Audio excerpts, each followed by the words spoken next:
Hello! Today's stories come from r/entitled people. We've got two stories today, both about entitled parents. First up, a mother came into my workplace and left her kid while she went to get McDonald's for herself, then called the police on the manager and my supervisor. So, first of all, this wasn't the first time this happened. This mother had come in a few times before and left her kid, maybe 6 years old or so, in the toy aisle, while her and sometimes also her husband would go to the grocery store across the parking lot. Yesterday, this mother spent almost 5 hours in the store with the kid sitting in the seat part of the shopping cart. After hour four, the kid started getting pretty bored, tired, and hungry, and was beginning to throw tantrums, complain about how she was hungry, and ask to be bought things. The mother got fed up fast, so she took the kid into the bathroom. We heard slapping noises, and the kid was quiet for a while after that, but eventually started up again. Getting annoyed for a second time, the mother brought the kid up to the front counter where the front end manager was standing, placed the kid on the counter, and told the manager that she had to run to the car for a minute and that she'd be right back. After a while, the front end manager got confused and picked up the kid and went to check out the door of the store. The kid pointed out that my mom's car is gone. So the manager took her into the back office where my supervisor was having his break. The manager explained the situation to him, and he bought the kid a bag of chips, a chocolate bar, and a can of pop from the vending machine and let her use YouTube on the office computer. Over 40 minutes later, the mother comes back with a drink and a pretty much fully eaten thing of fries from McDonald's and loses her mind at the front end manager for even thinking of leaving her child with some random man in the back of the store. The mother then called the police and explained what the manager had done and how it terrified her to think of what he could have done to her daughter. One police officer ended up picking up the child and carried her outside. The other officer took notes and guided the mother to the cruiser, sat her inside, and then came back and thanked the manager and my supervisor for going out of their way to watch over the kid. My supervisor was also assured that he wouldn't be in any trouble whatsoever. Another police cruiser showed up a little while later, and the kid was placed in that one. Then both cars left the parking lot, and I never saw them after. The mother's car ended up being towed. Within an hour of this incident, the store put up a new policy in the front window. Any child left unattended for more than 20 minutes, or any child that can't point out or find their parents with the help of a manager, supervisor, will be considered abandoned, and police will be contacted immediately. And something about my supervisor, he's the happiest, friendliest dude you'd ever meet in your life. He's been married to only one woman for 12 years, has 2 biological children and 4 fully adopted children that had been his foster children before. He's the best person that kid could have been left with. Wow, some people really shouldn't have kids. The audacity of this Karen to leave her kid behind and then borderline accuse others of inappropriate conduct is crazy. Let's check out some funny comments before moving on to the next story. Moon96 Moon asked, how did she think that would go? She called the police just after she abandoned her child to complain about the person that actually took care of them? Someone replied, entitled people don't think, they just react. Badbrain16 added, and blather on and on about how they will sue for assault for some other baseless nonsense. Abject Spot had this to share. Ugh, I was a manager at a couple of stores where parents tried to use us as babysitters. If you're in the US, most states have laws to prevent unattended children situations. Children have to be a certain age, can only be left alone for a certain amount of time, etc. You can do a Google search for the info or even contact your local library. Since libraries are usually local government entities, they will often have the information. After we understood the law, I was more than happy to point out to offending parents that it was against state law and we would call the police. I even had a little card with the law on it to give them when they gave me crap. I was not going to have my employees responsible for and put at risk because of someone else's crappy parenting. And bravo to you, manager and supervisor. OP replied, we have a rule like that here too, in my province in Canada.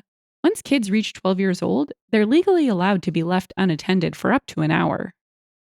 Fine Man said, who the F spends 5 hours in a store? I don't care what your store is, I'm not spending 1 hour, let alone 5 hours there. And that kid lasted 4 hours without complaint? That kid is an angel. My kid at that age would have lasted maybe 10 minutes, 20 if he had a snack or was distracted. OP replied, I have no idea. I work at a thrift shop, so we have a few professional pickers that spend a long time in there, all without kids, by the way.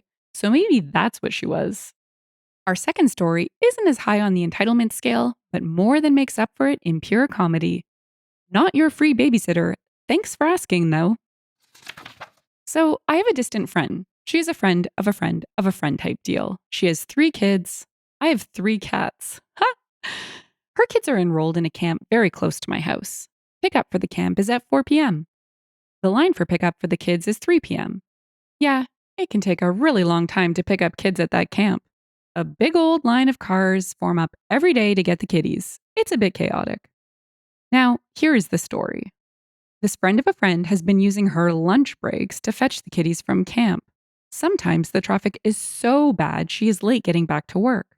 I'm not sure if she takes the kids with her to work or drops them off someplace, but the situation at work is getting dicey. Her boss is sick of her coming back late. Now, I live very close to this camp. My house is on the pick up your kid parade route these parents are on. Oh, there are some angry humans waiting to get into that school for those kids. Mark my words. Friend of a friend has come up with a brilliant idea, in her eyes anyway.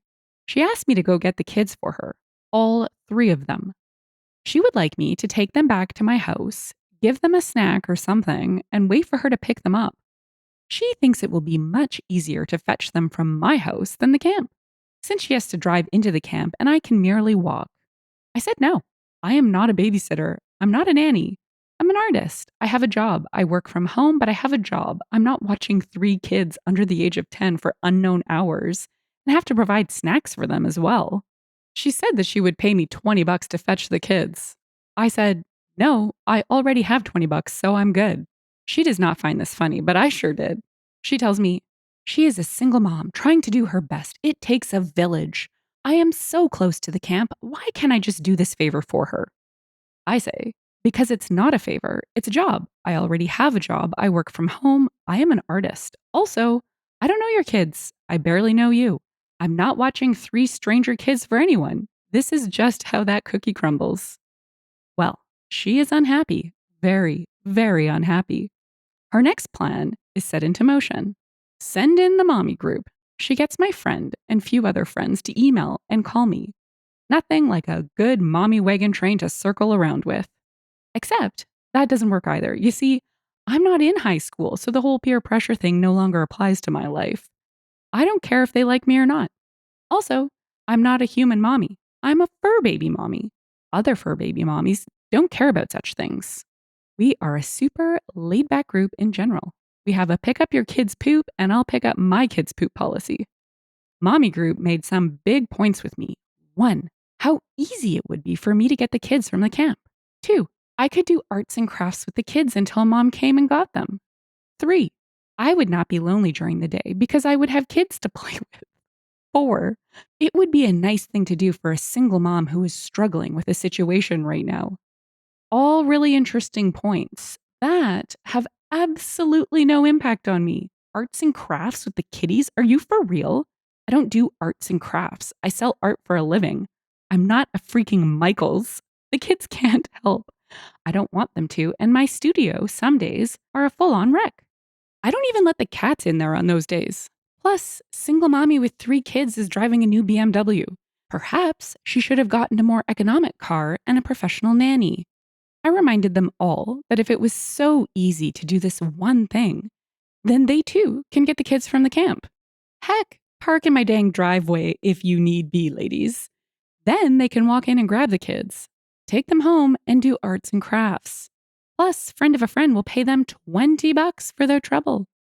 Not sure if that's for the week or per day, but who cares? It's like printing money at that point. All they have to do is provide the snacks and wait for her to claim the kids. Also, truly funny reply, but still not getting a laugh from the mommy group. In fact, I only got stunned silence and I think cricket sounds. I'm just not hitting my target audience with this humor. Well, it took a while for a friend of a friend to see that I'm not willing to provide childcare for free, for the $20, or for the sake of the village. I also pointed out that my idea of juice boxes is a franzy refreshing white carton, and my idea of snack is waiting until dinner. All points she finds to be unhelpful and not practical. Sadly, friend of a friend mommy is still racing to get her kids from the camp. Turns out the mommy group folks are just too busy to fetch the kitties for her, too. Bummer, I know. I thought it would be so easy for them since they had made such good points about picking them up. Life moves on. Camp is still swinging. The parade of cars grows longer and slower every day. Then today, this happened. I am inside my house sitting on my couch, binging the good, the bad, and the ugly of street food vendors on YouTube. I hurt my back, so I'm leaning on a heating pad. You can see me from my living room window if you are on the parade of cars picking up their kids from the camp. My feet up on the coffee table, my cats are on my porch, my juice box, Franzia, is next to me. Just then, I get an angry text on my phone. I thought you said you were working. Too busy to get the kids? Looks like you're just sitting there doing nothing but watching TV. What the heck is the matter with you? Why can't you be a better friend? OMG, it's friend of a friend, neato. To which I answer, I am working. I'm on my iPad drawing. I'm an artist. I can do that. Gee, ain't my work grand? I am too busy to get your kids. It looks like I'm watching TV because I am watching TV. YouTube, dancing bacon, street fair in Malaysia. Cool. I highly recommend if you ever get second to yourself. I hurt my back, so that's what the heck is wrong with me. Thanks for asking. And I can't be a better friend because I don't want to pick up your kids. I feel like if we got closer and communicated more, I would be obligated to fetch your babies. You do see how my way is more convenient for me. Her. Those blasted dancing things on the text chat. Are you sitting in the car outside my house right now? Her, after a slight pause. Yes. So I turn around slowly, big old wine glass in my hand. I smile, I wink, I lift the glass, I text, cheers. God, if I only had some pot to light up. Now that would have been perfect. She was not amused. Still no laughs. I think I'm losing my touch. Are you laughing, dear reader? Yes, she does know I'm on Reddit. Hi! If you're reading this, thanks for making me laugh today. Now, I actually reached out to OP, Art in the Garage, and she sent me over the art piece she was working on while resting her back on the porch. If she's listening, I hope I've done her story justice. I've included the piece and some of her favorites on the screen with a link, artinthegarage.com, if you want to see more. Now, let's check out some of the comments, which wholeheartedly supported OP, rightfully so, shutting down this entitled mommy. Nikanu said, honestly, speaking that mommy group crap would have made me more determined not to do it. OP replied, oh, so you were on the conversation too, right? Please, I honestly could care less what they think. My kids have whiskers and will throw up on your shoes. Go away. Please go away. GeekFit said, I love how you took exactly none of her nonsense. From the way she carried on, it's clear she's used to bullying and badgering people into getting her own entitled way. Not sure why she didn't ask to park at your house so she could walk down the road to get the kids and save herself time to get back to work. That seems more logical than expecting you to alter your life for her needs, no? Actual Wheel said, you're so awesome and hilarious. She knew she'd have to wait for her kids. She could have put them in a different camp. She's a weirdo, and if she keeps stalking and harassing people, she won't have to worry about picking up her kids for long. Their foster parents will be doing it. I'm tired of the single mother excuse. They are your children and your responsibility. If you've enjoyed the story and would like to hear more, consider liking, subscribing, and leaving a comment. Thanks, and bye for now.